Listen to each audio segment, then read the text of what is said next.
Hello, Aries, Sun, Moon, Rising, and Venus signs. Kamusta kayo? Saan po'y nasa mabuti kayong kalagayan? Welcome back po sa Star Tarot. Kung bago kayo dito, welcome din kayo. Thank you sa inyong support. I truly appreciate it. God bless you all, Aries. Paunang mensahe po ninyo ay 7 of Visions. Ayan. So, there are opportunities dito na maaaring dumating Aries at maaaring that is related to various areas of life. Maaari din na ang mga opportunities na to will look like very kung sa pagkain very appetizing, no? Kaya mag-iingat po kayo then sa pagdedesisyon. Do not make a decision right away or wag muna kayong magra-rush sa pagdedesisyon because maaaring kakailanganin pa ninyo dito na i-research nyo pa ang kahit anumang opportunity na nagugustuhan ninyo or napupusuan ninyo. So, think twice or thrice or more than that before you make a decision. Okay? What else? We have 2 of challenges.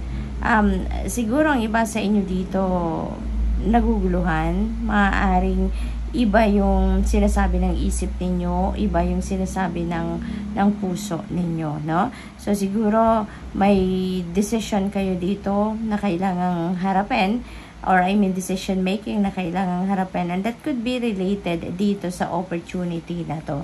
Kasi maaaring nalilito kayo kung alin talaga. Kasi pwede rin na yung opportunity na to sabay-sabay dumating. Let's say for example, baka sa source of income ninyo, no, na opportunity na pagkakakitaan and maaaring hindi pwedeng na magkasabay-sabay or hindi pwedeng, let's say for example, i-grab ninyo yung dalawang opportunity at the same time kasi there might be conflict din naman sa schedule ninyo or there might be conflict of interest doon sa options or sa choices, hindi ba? Kaya medyo siguro naguguluhan ng iba sa inyo dito, no, na kaya nga kailangan na mag-research kayo so that you'd be able to know alin yung mas makakabuti sa'yo or alin yung best, no, option para sa'yo. So, we have Seeker of Visions. Ayan. So, ang iba siguro sa inyo dito, siguro lapitin kayo ng mga tao.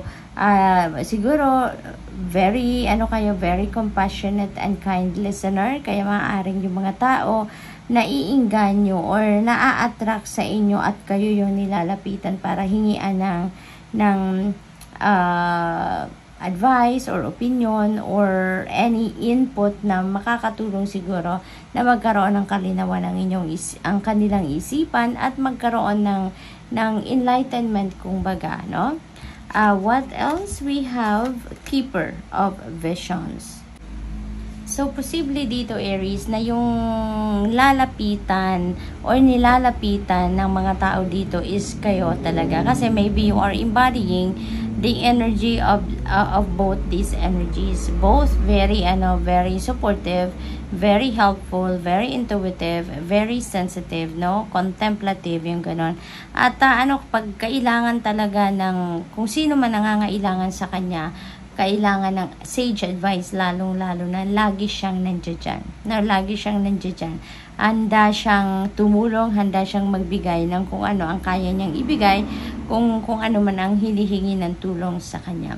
Possible din, Aries, na siguro kayo naman ang naghahanap siguro ng ganitong klaseng tao sa ngayon kasi maaaring kayo yung nangangailangan ng kaliwanagan sa inyong isipan sa ngayon, lalo pa at meron kayong confusion, no, na nararanasan sa ngayon. So, tignan natin kung ano pa ang ganap for Aries. We have Rebirth, napakaganda kasi there is a transformation dito and there is a promise of change, no? May transition, may transformation na maaaring mangyari or maganap sa buhay ninyo dito. So, sabi dito, no matter what happens, you can find new wings. Rise from the past, accept the positive change that is coming. Ayan. So, Possibly then, Aries, na meron kayong mga sitwasyon in the past dito na parang let go nyo na rin, ano? You are ready to embrace change. You are ready to embrace newness sa buhay ninyo. At kung ano man ang mga pagbabagong ito kasi na maaring mangyari, this is going to be a positive change. Kaya it will be for your benefit din naman. What else? We have reconciliation, merong pagbabate, meron ditong mending, no? Mga nasaktan na puso, mga nasaktan na damdamin. Ngayon, you will be, you will be oozing with love.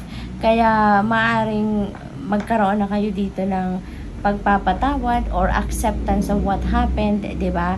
Kaya mas pipiliin ninyo dito ang pag-ibig, mas pipiliin ninyo dito na mag-move on na sa sitwasyon na to and start fresh sa inyong relationship. Sabi dito, remember the source of love. A loving action is all you need to begin the process. Reach out with a simple first step. Ayan. So, most likely, kayo yung mag-i-initiate dito ng move. Kayo dito yung mag-i-initiate ng conversation. Kasi kayo dito mag-i-step up as the bigger person. So, which is good, hindi ba? So, what else? Nagpapakita lang kayo dito kung gaano kayo emotionally matured. Kaya, siguro kahit kayo yung may pagkukulang or kayo yung may mali, kayo pa rin kayo yung mag-i-initiate, no, ng pag-uusap between you and this person. Sacred space, ayan. So, maybe this is you, no, seeking for peace, seeking for tranquility, serenity, ganon. So, sabi dito, take time for the dreamer in you. Find your power and stillness in your sacred space is the peace you seek. That's very true. Bigay nyo na yan sa sarili ninyo na makapag-muni-muni kayo, makapag-reflect, no? Kasi kailangan natin yan kailangan natin ng balanse sa buhay. Kailangan natin na magbigay ng panahon sa trabaho, obligasyon, responsibilidad, relationship, social life. Pero wag din natin kakaligtaan yung sarili natin, yung well-being natin. Kaya maaring ngayon naghahanap kayo sa likod or sa despite all the busyness in your life, despite all the drama around you, parang ang hinahanap ninyo ngayon is magkaroon kayo ng oras or panahon para sa sarili ninyo na ma-experience ninyo yung peace. Okay? So, tignan natin kung ano pa ang ganap dito for Aries. We have creativity. Ayan. So, siguro ngayon, ang focus ng iba sa inyo dito is your creativity. Maaring may mga opportunities dito na nagbibigay ng pagkakataon or chance sa inyo na ma-express ninyo yung creativity na to. Yung magamit ninyo yung mga talents, skills, and gifts ninyo. No? Ma-express ninyo kung ano man yung ma-express ninyo kung ano man yun yung mga ninyo natatanging talento, no, na matagal na ninyong hindi pa na i-share sa iba. We have open. Ayan. So, be open. No? Be open to forgiveness. Be open to love. Be open to all the blessings na maaring ipadala sa inyo ng Divine Universe. But since this is reconciliation energy at saka meron tayong rebirth, so most likely yung openness na ito is sa sarili ninyo, sa puso ninyo.